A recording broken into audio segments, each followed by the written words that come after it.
Ồ, lịch gì đây, lịch gì đây, lịch gì đây. À, lời nơi trong và cùng cho promotor mùi miền rất lịch gì đây. Cắt tật rò ngay nè.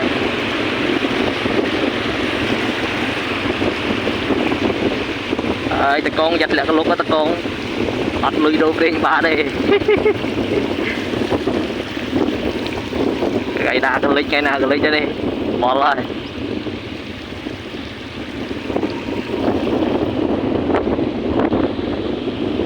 Chỉ lịch tật rò tầng ngày mà tôi trong cái tích tì rồi.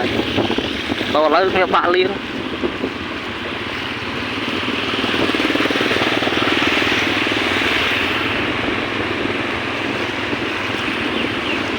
Lịch ngày đấy, lịch lần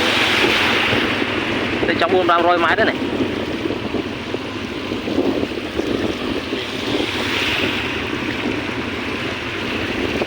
Cái răng sang lại lịch đấy, chắc cái răng là nó. Trời mà là nó vậy. Bao nhiêu mình đất nè trình tố à. Bài nè cái này.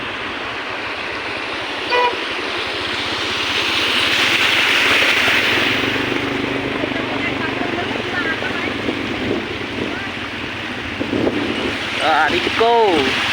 Rồi mình hai cô này.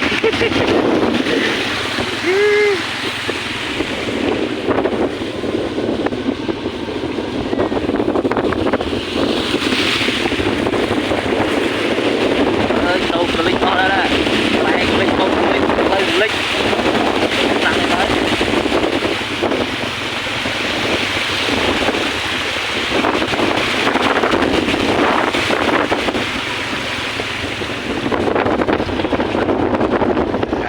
Đó là chả xăng rồi.